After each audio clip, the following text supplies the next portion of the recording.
Francesca. I'm Victoria. I'm Laura. And welcome to Novel Nights.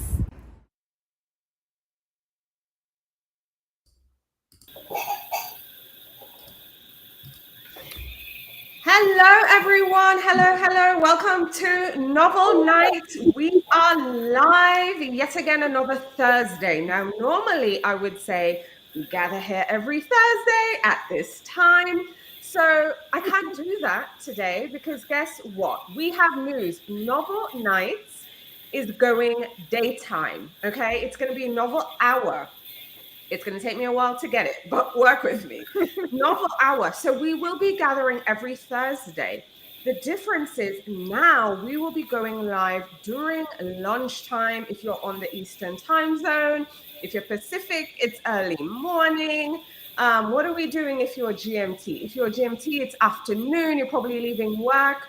So the first thing you need to know before we get into anything, tonight's the last night we are meeting at 7 p.m. Eastern, okay? Last time, next week, join us at 12 noon Eastern time. I think that's what, 5 p.m. GMT, that's 9 a.m. Pacific. So if you're on the Pacific Coast, join us with your cup of coffee. If you're East Coast, join us for your lunch. We're going to be talking all the things. So that's next week, Thursday, 12 noon.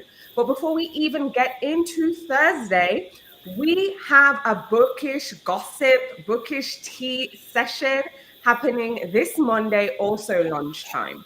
So we're going to be gathering every other Monday, not every single Monday, every other Monday, every 2 weeks. Monday, 12 noon. So it's 12 noon again. And we're going to be talking about all the bookish tea. Okay. Mm-hmm. We're also going to talk about what's happening in pop culture because we need to talk about Blake Lively and Justin Baldoni. Mm-hmm. I think it warrants a conversation. Don't you guys agree? Yeah. Yep. We have to get into it. I also have on my list, listen, I'm keeping tabs, okay? We're going to be talking about Rebecca Yarros. Did you all see the New York Mag article, in the wake of Onyx Storm? If not, go read. We're going to come chat about it. I also want to talk about television, like who's watching Traitors? I know it's coming out tonight. So if you're a Traitors fan, listen, watch it. We're going to talk about it come Monday. Did you all know bookshop.org is selling ebooks? Listen, there's lots of things. I'm not even going to get into the rest of it. But join us for Bookish Tea. Okay, Bookish Tea, Monday, 12 noon. And for the last time, I'm going to remind us at the end of the live again, Novel Nights. This is our last time meeting at 7 p.m. Eastern time. It's Novel Hour, and we're meeting at 12 noon next Thursday. This is why you need to subscribe and hit that notification bell so you're the first to know when we go live. Mm-hmm. So that's it for the announcements at the top of the segment. I just wanted you all to get it before we get into the books. Today, we're going to be sharing some books set in Alaska. If you'll notice, Fran has her birthday glasses on. So fun fact, both of us have January birthdays. Mine was earlier. If you're into astrology, which by the way, we're going to get into some astrology Monday. Because we see that Blake Lively, Justin Baldoni. What's her husband's name again? Ryan Reynolds. Ryan Reynolds. Listen, if you look into their chart, you know we are in for some drama. Spoiler alert. Blake Lively has too much Virgos in her chart for any one person. I feel bad for her. No one should have to exist with that many Virgos. But anyway, I had my birthday earlier on. So if you're into astrology, I'm a Capricorn. But Fran is all Aquarius, and we're in Aquarius season. Yes. So happy birthday to Fran, everyone. Yay! And also, it was Chinese Lunar Year this week. Yes. My birthday just happened to fall in the first year of the new year. So I think that's a good thing. Yes. Happy New Year to anyone that's celebrating as well. Happy Chinese Lunar New Year. Happy 2025. Listen, I sent an email to my designer this morning and I said, I know it's technically still late to be sending Happy New Year, but this is the first time we're really getting down to it. So happy 2025. If this is your first time watching us, welcome. Leave a note in the comments, okay? Let us know, when's your birthday? Did you have a birthday? Are you a Virgo? If you're a Virgo, listen, we love our Virgos, but Blake Lively has too much Virgo in her chart. If you're keeping up with the Blake Lively, Justin Baldoni, Let us know in the comments if you're watching live. Replay crew, let us know as well. And be sure to join us on Monday. Okay. Let us know what you're reading as well. And if you have any Alaska book recommendations. But without further ado, I'm going to jump in and share my recommendations. Laura has some great romances, and Francesca has a hodgepodge of books. But I also have a hodgepodge too. So let's get into it. Technology hasn't been kind to me today. So we're going to have to be a little patient with all the things. But I'm just going to kick Laura and Francesca off so we can chat. Okay, so I'm really excited to share some books set in Alaska. That's a theme for today's live. I will be sharing a hodgepodge of books with you today. I will start off with a classic, and then I'm going to work my way to contemporary. I think my contemporary recommendation is a bit meta because in the book, one of my favorites, mind you, she mentions reading said classic I'm going to recommend. So let me get straight to it. The first book, of course, is you have to read Jack London's The Call of the Wild. If you are into books set into Alaska, also if you're into classics, I just kind of feel like it's one of these books you should add to your list. I kind of remember it as one of the few books I read, like in my younger years, that had a main character that was an animal. So at the center of this novel, we have a dog. His name is Buck, and he's living his best life, okay? He's living in California. He has a great life, very pampered and well-fed and, just everything a dog wants. But then his life changes rapidly. Everything he knows is changing because he was stolen, and he ends up in this world of sled dogs. So he ends up in Alaska, and that's where the basis of the story, most of the story, is set. So everything has changed for him. So he went from living a pampered life to now being beaten and starved and forced to fight for survival in a way, he's not used to, because again, he's a pampered dog from California. But anyway, we see him start to learn. We see him start to adapt. We see him harden. And he realizes over time that the wilderness, the Alaskan wilderness, isn't just something to be, endured, because again, he's into this new life. Instead, he treats the wilderness as something to be conquered. And the more we kind of see him get into his life as a sled dog, the more something awakens inside of him. I think, I guess you could say, like some primal instinct as a dog. And he feels this need to, experience a life that is like wilder, something that I guess maybe was inside him all along. But again, he was living this pampered life. Then he ended up on, this more difficult one. But now he's like, you know what, maybe the wild life is for me. So we see a moment come in the novel where he knows it's either now or never. He has to make a choice. Is he going to stay bound to the humans and the sled dog situation, because there is no going back to California to him, or he's going to embrace the call of the wild, right? The title, and become the creature that inside him he feels he's meant to be. I want to know in the comments, let me know if you all have read The Call of the Wild. Again, I just kind of feel like it's one of those books. Next book on my list, again, Work With Me in Technology. This is another classic, okay? This is nonfiction though. And again, if you're really interested in Alaska, this one you should add to your list, and it's Travels in Alaska by John Muir. Now, John Muir wasn't just a writer, okay? He was an explorer, but he was really obsessed with nature.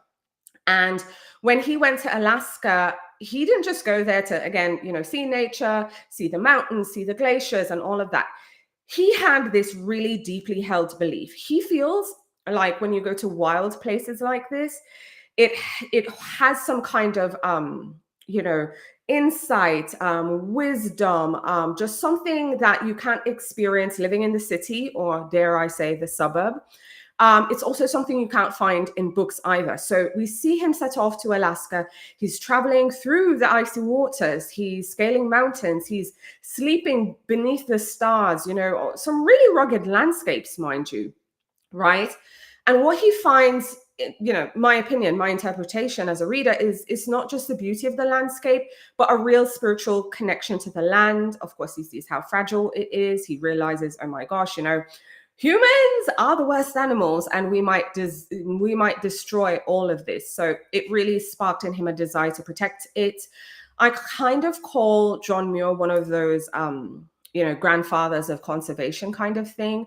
So when you read this, you'll kind of get that vibe that he believes that in order to kind of experience all these things, you kind of have to fight for it so you can experience it and so future generations can experience it. I feel very strongly about that personally, so it resonated. I'm really dying to go to Alaska, just based on John Muir's writings. I mean, Alaska comes through in all the recommendations I'm sharing with you today, but I think maybe this one hits different because it's nonfiction. It's an easy read though.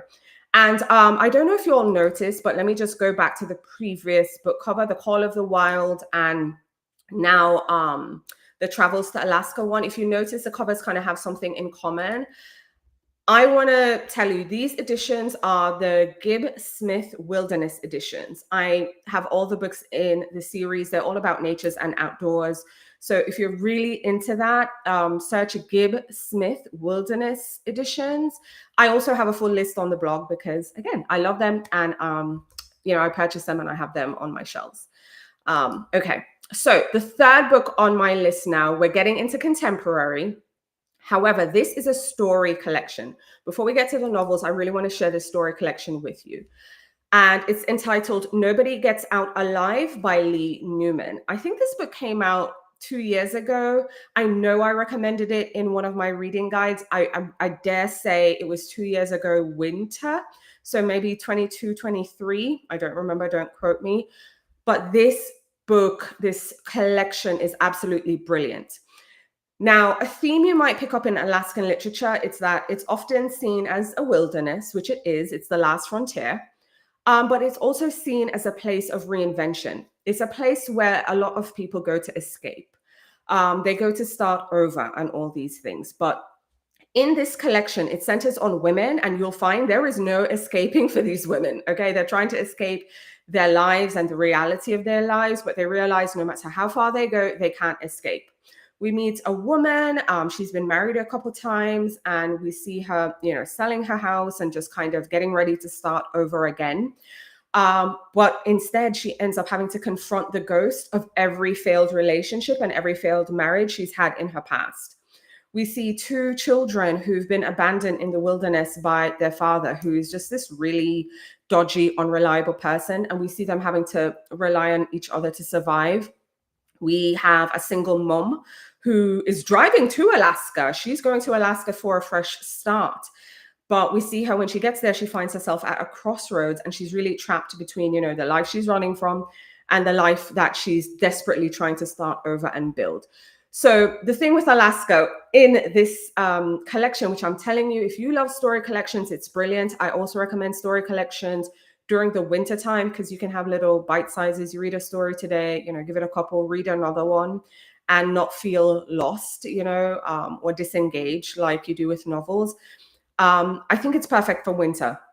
And the thing with Alaska in this one is that it makes you, the landscape itself, people go there to escape, but in this collection, it's like the collection is telling, the characters in the book and us, the readers, that you can't outrun your problems out here. Actually, it's the opposite. The cold, the isolation, and just the environment, it forces you to confront things that you'd rather bury. So we see these women kind of fighting for their lives, fighting for what they want, fighting for change. And they ultimately realize, hey, the biggest battle is fighting yourself. So I really love it. Again, I'm a literary girly at heart. I love a good story collection, and this book delivers. Okay. Now, next on my list is a mystery, because I love a good old mystery. And this one is entitled Thin Ice by Paige Shelton. Now, look, this book isn't perfect, but it really immerses you into the setting of Alaska. Now, in the novel, we have an author who writes thrillers, and unfortunately, her life, like her real life, so she writes thrillers and, all these different things we know and love in thrillers, but then her real life starts to kind of get terrifying. She was kidnapped at one point, then she escaped. And her attacker is still out there. So what do? You run. And where does she run to? Alaska. Okay, I told you. Alaska is like one of them places, in theory, where people go to escape, especially in literature. So she goes to this small town. I can't remember the name of the place, but she moves there and she thinks, hey, no one's going to find her. But again, the same theme is that isolation.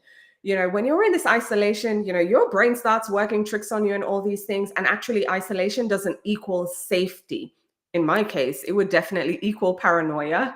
And sometimes it makes you feel more trapped than ever. Then, in the small town that she moved to, a murder occurs, right? A woman is found dead. And then she realizes, maybe I can't outrun all this danger because she just landed in the middle of something. So we see her kind of digging into that. And she realizes that the town itself, this small town, is also full of secrets. She also obviously is running away. So she has a secret. And then she realizes there are other people there who have secrets as well.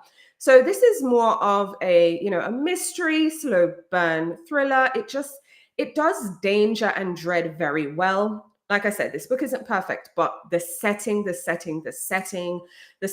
is just absolutely brilliant. Alaska is a character all on its own. And the last book I'm going to share with you is one of my favorite reads. Okay, I saved, in my opinion, one of the best for last. I love all the books on this list. And it's The Unsinkable Greta James by Jennifer E. Smith. Now, Greta James is our main character. She's a rock star, literally. She performs, right? But unfortunately, her mom passes, and then we see her career really starting to unravel. She can't perform on stage. She can't write songs. She's going through it with, I guess you could say, a major creative block. And again, she's going through grief. Her mom just passed. Now, to kind of, I guess you could say, make matters worse, she's stuck on an Alaskan cruise with her estranged father, because this was supposed to be like an anniversary trip for her parents. But now, of course, there's just, that empty seat, that reminder that, mom is not here. So we see kind of grief swallowing her kind of really whole. We see her grappling with just trying to keep life moving and keep performing when, she just kind of wants to just stop and not do anything. But first and foremost, she has to get through the trip because, again, she's on this trip and her dad's there. She has to survive all the awkwardness because she's estranged with her dad. But highlight, she meets a guy. I forgot his name, but he's a literature professor. This I don't forget. He's a literature professor. He's also lost. He's going through his own thing. And he is teaching a class on Jack London's The Call of the Wild. Remember I told you it's going to get really meta because I recommended The Call of the Wild first and foremost. Well, we have a literature professor on board said cruise who is teaching this novel. And obviously, like I just shared, it's a book of transformation, and we see, the dog kind of go through that. So anyway, she starts to see herself like in not equally the same, but when you see, what's that word, parallels, between herself and the stories she's always loved and stories she's reading. And, we kind of see over time she starts to play music again, and even though not like on a big stage and for other people and stuff, but for herself. So we see her start to heal and just kind of, go through all the motions. And the big question at the end of the book is, okay, when the cruise comes to an end and you're going back to your real life, how is she going to handle it? Is life going to be crashing down? Will she have the courage to keep going on? What if? So I don't want to spoil it anymore, but The Unsinkable Greta James, absolutely brilliant. I love it. Highly recommend. And, this is an Alaskan cruise.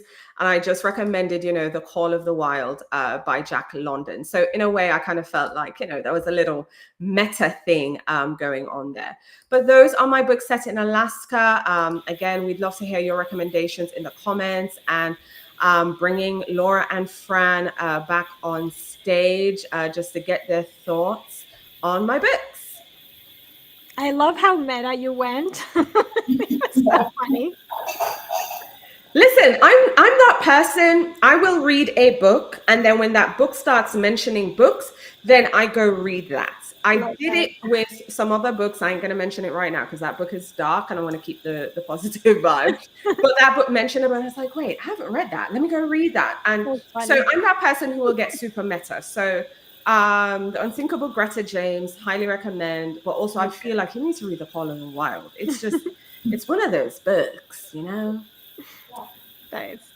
Okay, so in the middle of me chatting, we did get a comment. So Melina, I hope you're still here. If you're not here, I'm sorry, but I just wanted to rush through it. So she was saying she's a Taurus because I was saying no one should be as cursed as Blake Lively to be a to have so much Virgos in her chart. Listen, I love a Taurus. Okay, I gravitate to Earth signs. I really, really do. And also we got a book recommendation as well. Also from Melina, Love Piper Rain's Romances. They have two series set in Alaska. I see Laura is nodding. So that means she's very well familiar. So these are spicy books. If you're looking for spice, these are spicy books. They're available. You can borrow them from the library, likely for these books. Yes. Nice. Awesome. All right. Well, speaking of romance, Laura has some to share with us that's set in Alaska. But again, if you are watching us live, let us know in the comments. One, do you have any book recommendations set in Alaska? But also, two, if you're into astrology, what is your zodiac sign? And if you're a Virgo, again, we love you. But we're going to be talking about that Blake Lively, Justin Baldoni thing, and no one should have that many Virgos in their chart. Okay. Awesome. So I am excited to share with you about books set in Alaska. I have about 5 book recommendations. They're mostly romance. We got some romantic suspense, we got some small town, and we got a rom-com. So a little bit of everything. Most of them are spicy, so that's a good thing. If you're looking for a little bit of open door action, these books should have those. So we're going to start with Dead of the Winter by Roberta Zanetti. So this is romantic suspense. This is a forced proximity, snowbound, survival romance. I know Francesca has a list of other snowbound romances, but this is just one of them. In this book, we have a Navy SEAL who is basically hiding in Alaska. He started living in a remote place, wearing his past. He's just like broody and doesn't want to deal with life. And an FBI agent shows up because there's a string of death, and she has to work on. She has to figure out the cases, like who's the murderer. And then one of the people we met is actually the Navy SEALs guardian. So this is personal. So somehow they got trapped in a deadly storm, and they had to basically fight the bad people. And so it's like a romantic suspense, or it's like snowbound. It's just like keeping you under your toes. This is deadly while you're not only dealing with with enemies, but you're also dealing with deadly things from like nature. So you're dealing with a lot of things. So it's just keep you out of the sea. But it's a really if you want to think about snowbound romances, this one is for you. So then we're going to move to Heart on a Leash by Alana Martin. Alana Martin works in a different. She has some paranormals and stuff like that. So Heart on a Leash, it has a picture of puppies, but don't be fooled because this book is really open door.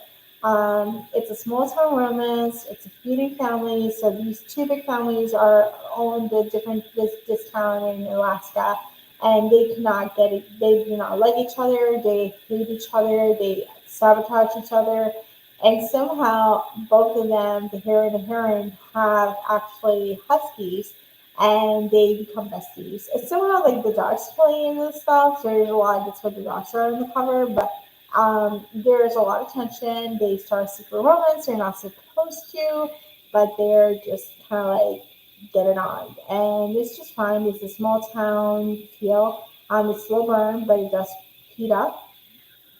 And then there's the whole idea of loyalty versus love. Like loyalty, is do I need to be loyal for this feud that's been going on for many, many generations, or do I actually want to just go for the person who needs the love of my life? And so we see that bridging the gap between the family feud and to moving forward. This is the first book in the series. I think there's 3 books in the series. So if you want to get more about this family and more about this town, This is just a fun book to read. So don't be fooled. Again, don't be fooled with the puppies because the puppies are. It's definitely more. Um, it's more spicy than I was surprised. So the next one, it's called An Alaskan Christmas, but the Christmas is bare minimum, so it doesn't make any difference. My criticism when I read this, I wanted to get a holiday romance and I got no holiday, but I got a whole lot of Alaska. So this is more Alaska than holiday. I think it's just mentioned it's Christmas time, but other than that, it's not really. So we have a surgeon who's a workaholic who basically gets banned from her job. She works in Juneau, and she has to go back to her hometown of Wild River, which is a small town in Alaska. It's even more remote than Juneau. And so she connects with Reed Reynolds, who is a search and rescue expert. So there's a lot of people who come there for hiking and skiing and all these different things. And he's the person in charge of search and rescue. And so they really, I think the relationship just starts as like they like each other, but they can't act on it. And somehow she gets pulled into search and rescues. I don't know why. This is, I guess, I don't know if she has a proper training, but she just gets pulled. Maybe because she's a surgeon, she's a doctor, so she gets pulled into search and rescues and helps him out in some of the areas. And so they kind of like have to make sense of it. She's like return. It's a typical Hallmark movie. Returns to a small town and actually have to figure out like is this where I want to go back to or do I go back to a big city? And she has like a promotion in place. So it is discovering home. It's typical Homer movie. There's some sex. It's not a lot, but there is some spiciness with it. So that's An Alaskan Christmas. The next one we're going to go with, it's another romantic suspense. This is a little bit different. So this is Covert Reparation by Gemma Westbrook. This book is in Kindle Limited. It's a romantic thriller. So in this case, the heroine is a trauma survivor who needs protection from the hero, who's kind of like a deadly teddy bear. So he's just nice, but he's deadly, and he's just an ex-soldier. Like he wants to fight things, and he'll like to do. He does have some PTSD. He has some nightmares, and so he's training her how to fight. And what this actually has a trope that I love, which is I can't sleep. I cannot sleep normally, but I can only sleep with you, and you take my nightmares away. Like it's just like that trope that's happening. I read plenty of those where it's just like he's protective, he wants to do this, but he has PTSD and he has all these nightmares, and this is a person who heals him magically. He can sleep through the night. So this is a high stake suspense. There's slow burn romance, but they have like a slow burn romance that just builds up on each other, and this actually should have space too, even though it's a romantic thriller. And then the final book is a small town romance. This is Enemies to Lovers. So this is Rivals, and it's Falling for Alaska by Belle Cahoon. Um, this is basically a feuding hero and heroine over a restaurant. So it's a rivalry. Like they're not supposed to be together. They don't like each other, and they have to make it work. Small town romance, restaurant, food mentioned. There's a lot of venture. There's a hard cider business. So there's just like this. Essentially, your quintessential small town romance in Alaska.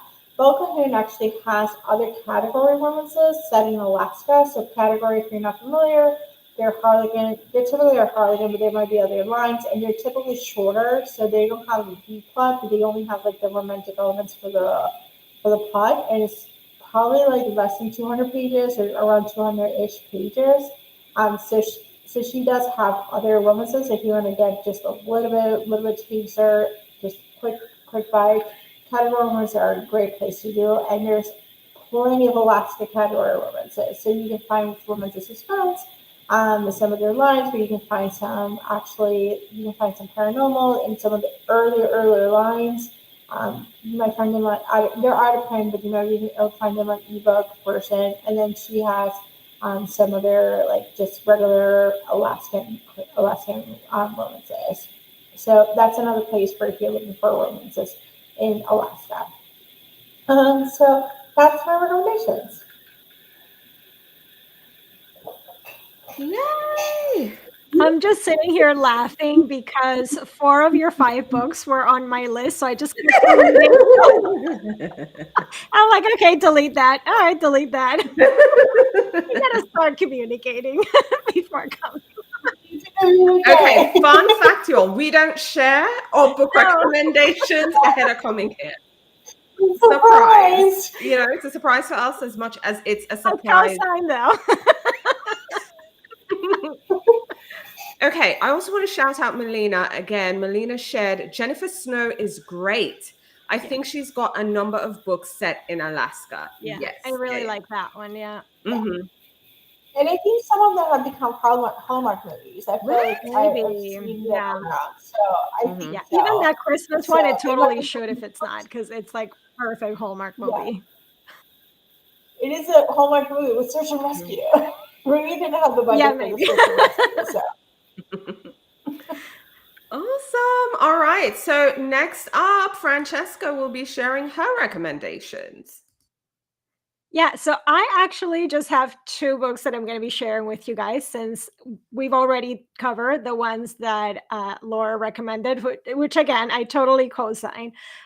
So the first one that I'm gonna talk about is what I consider kind of a staple in the genre of romance books set in Alaska. If you haven't read this one and you like romance, contemporary romance, you absolutely have to read it. And that is The Simple Wild by K.A. Tucker. This is actually a whole series. There are 4 books in the series, and it's just perfect Alaska wilderness vibes. The heroine is a city girl. She lives in Toronto, and her mother had actually left Alaska when she was very young, and her father had decided to stay behind. That's kind of like the reason that the family broke up.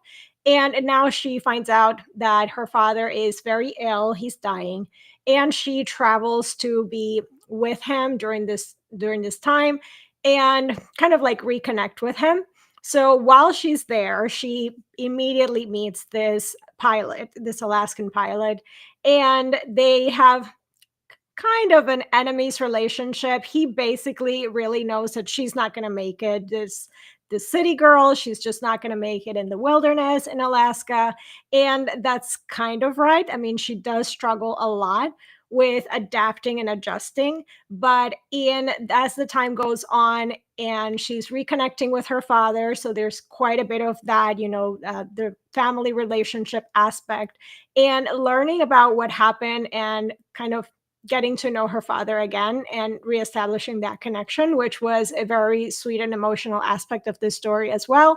But in the meantime, of course, falling in love with this grumpy Alaskan pilot who is really rugged, very, very grumpy. If you like grumpy heroes, like this is the one for you. And she is a little bit in on the annoying side, like those city girls that are just coming on to this small town in Alaska where they have their own ways and their own small town gossip and all of the things are set, and she really doesn't fit in. So until she really gets to know how everything is run and she finds her own footing in this place, she really struggles with it. But their relationship is just amazing. It's really deep and emotional, and it does go on for a couple of books. We do see them grow into their relationship, especially from the fact that she's not going to stay in Alaska. He's not leaving Alaska, so it's kind of like a repeat of her parents' story. So it was a really beautiful story. It also gives you all the Alaska vibes. So definitely, it's one that really does justice to the setting. So I definitely recommend it. Just go and dive into the whole series. And then the second book that I'm going to talk about is Northern Lights by Nora Roberts. So this is actually an older book. I think it was originally released in 2005, and it is a romantic suspense in true Nora Roberts fashion. It does involve a very small town in Alaska where basically it's like dark half of the year or something like that. And the lots of small town gossip and as expected with these small towns, and the hero is a big city cop, so he was working in Baltimore and he now moves to this very remote location to reconnect with himself and heal, especially after something traumatic that happened with his previous partner. And he takes up the position of being the chief of police in this small town. And everything is supposed to be very quiet and all of that. And he immediately meets this female bush pilot. So we've got pilots in both of these books, but this is a female pilot. And she is a totally badass, tough as nails kind of heroine. And she wants nothing serious in a relationship, but, of course, he's trying to have his romance. And as he's trying to work through this relationship, he also has to deal with some mystery in true Nora Roberts fashion. So the mystery ends up being that there are some current threats going on, and he makes a connection to some old unsolved cases. So while he's figuring out his romance, he also has to catch a killer, basically. So this one was also made into a movie. Now, I was trying to find for you guys if this is available for you to watch, and the only place that I was able to find it is for sale on DVD. It used to be on Prime Video. It is no longer there, so I'm not sure if it's coming back. It used to be a Lifetime movie, so I'm not sure if there's somewhere else to watch old Lifetime movies, but that is a fun thing that you could read the book and watch the movie if you're able to get your hands on it. So another fun one. This is a bit more of a romantic suspense, but those are my recommendations.